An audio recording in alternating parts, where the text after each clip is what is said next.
Everybody, welcome back to the channel. I got kind of one of those little side projects to do today that's one of those necessary evils if you're going to be working on old tractors and equipment and machinery, stuff like that.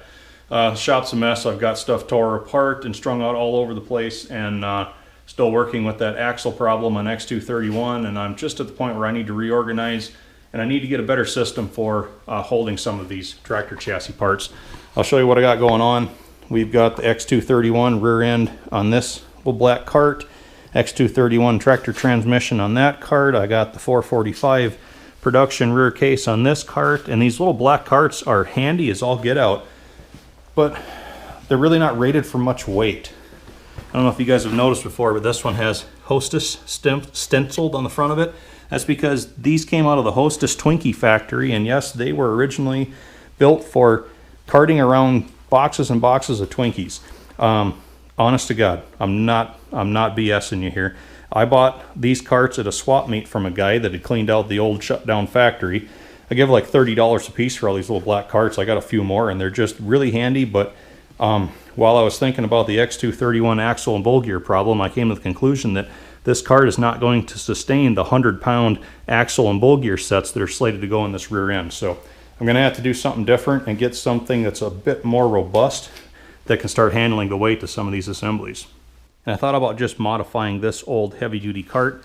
I've had it around here for a long time. It's really handy, but a couple things I don't like about it. One, it's not very adjustable, and two, it's not high enough off the floor to get the legs of my engine hoist under it to be able to pick a heavy load and have enough reach to come in and set it right in the middle of it. So rather than rework that one, I'm going to start all over and build something entirely new that has a lot of adjustability to it, so I can use it for more projects than just X231 here. I want it to be long enough to be able to support an entire tractor chassis without wheels, and I also want to be able to hold this tractor chassis at curb height, meaning it's already high enough to put the wheels on without having to jack it up any further. So I think that's what I'm going to do.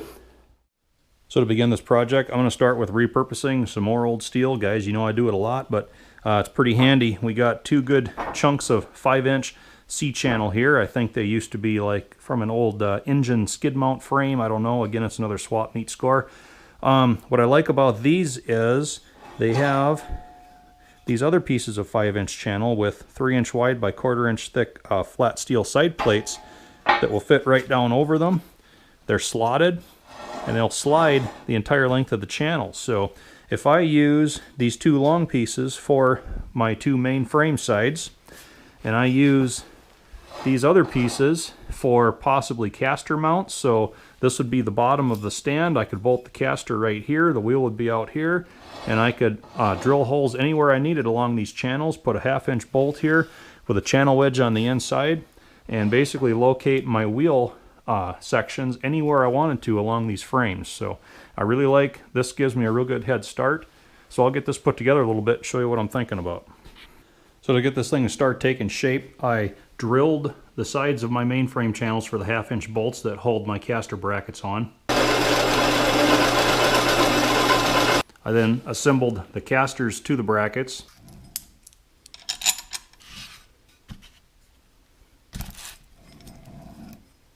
And bolted the assemblies up in place. The next step now is to start making some of the cross brackets. I decided I'm going to set these at 3 feet outside to outside distance. That's going to be about right for this tractor project I'm working on right now. Of course, that's infinitely variable. You can have them as wide as you want. You just vary the width of your cross pieces. So the first set of cross pieces I made consist of this 3.5-inch wide by 1/4-inch thick heavy angle. And of course I'm repurposing these too, so there's some old ugly holes in it, but I don't mind. I'll put up with that. It's kind of nice to be using some of the stuff I've had sitting around for a while. When these are bolted to the mainframe pieces, it'll start adding rigidity and start making this an assembly. Now they can be placed down like this to act like end bumpers, or you can see where I drilled the mounting holes in this one. I made it so you could flip them up, and using the same set of holes, you now have a place where you can attach brackets, like vertical brackets for whatever piece of equipment you may want to put on here. So that's kind of an adjustability feature that I kind of like. And to further add rigidity and functionality to this assembly, I've cut some more of this 5-inch channel. These again are 36 inches wide to match my overall width here. I liked how these caster brackets, well, what I ended up using is caster brackets, attached to the main frames and how they could slide end to end and be placed wherever you wanted. So I made some more of them to the same specs. It was pretty easy to do. I just had to chop that 5-inch channel off to 8-inch lengths.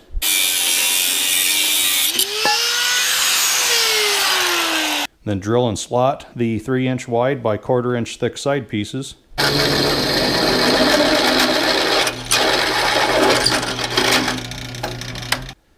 And finally weld them all together.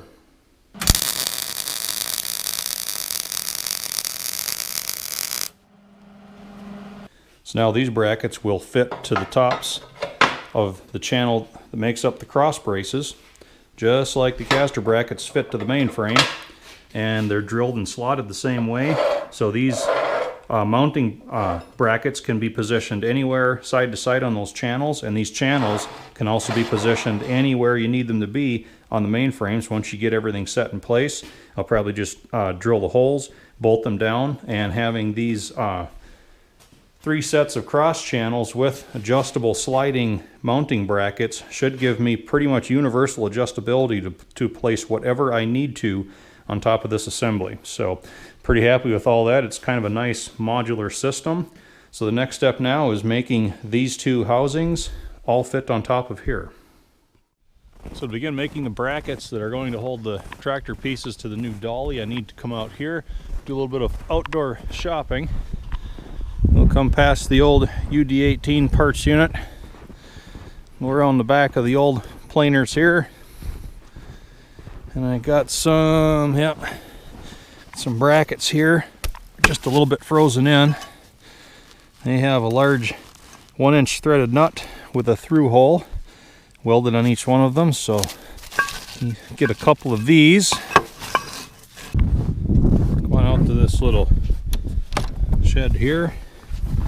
All kinds of good stuff stockpiled in here. Got some threaded rod that looks like 3/4. This, yep, that's some good 1-inch. Back here we got, behind these cans, a whole bin of 1-inch stuff. 7/8, yep. So we'll dig some. Let's see what we got here. Get some nice 1-inch nuts out of there.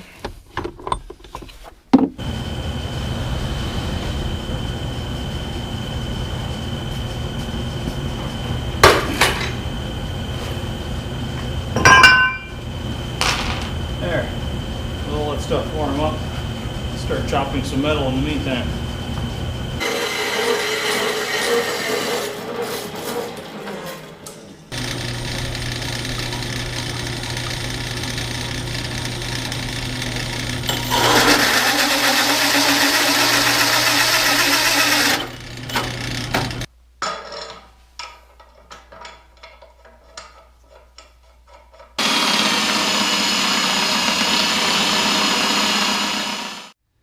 Well, the work is done, so it's time for show and tell. This is what I ended up with for a heavy-duty roll-around tractor dolly. Like I said before, it's a modular design, so if I ever needed to make it longer, just get longer pieces of 5-inch channel, bring it out as far as you need to go, adding cross pieces and casters as necessary. And if you ever need it wider, you can just vary the width of your cross pieces, so that's good. Swivel casters all around. It is a lot easier to move this assembly around the shop floor now.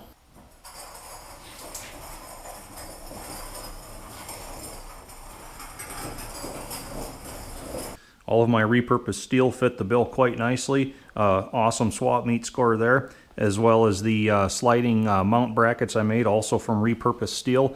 These 1-inch threaded rods were cutoffs from longer pieces. Again, a nice swap meet find, something that looked handy.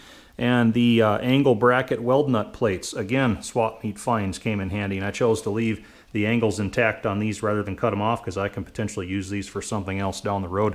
We'll get back to the 1-inch threaded rod with the jam nuts. It makes all these main mount pieces highly adjustable. I can tilt and pitch and raise and lower these assemblies as I want, and it's actually very solid. It does not wobble around at all once all these jam nuts are tightened down. And my main brackets are also attached into all the existing threaded holes that were already in the bottoms of these castings. So we have a very rigid setup right here that's not going to wobble or fall over.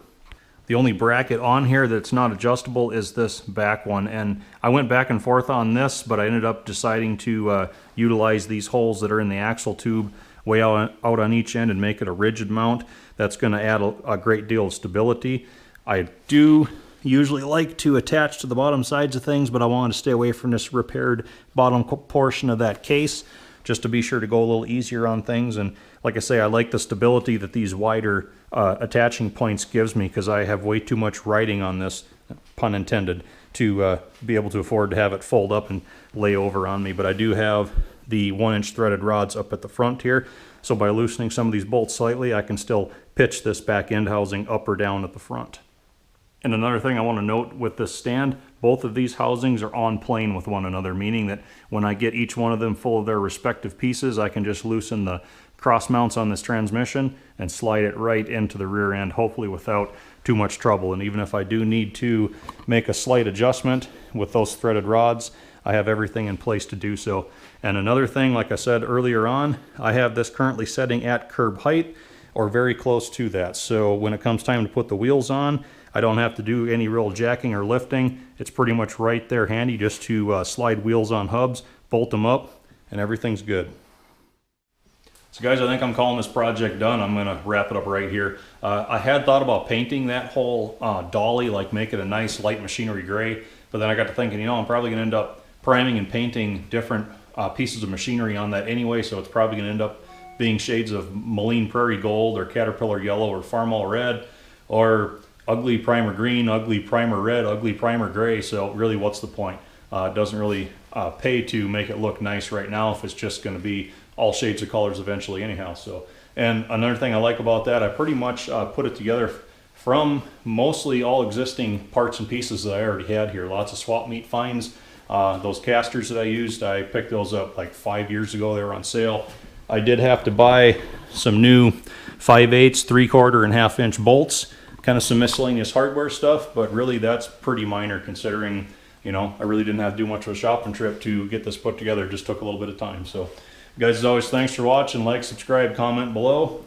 Hope to see you back again.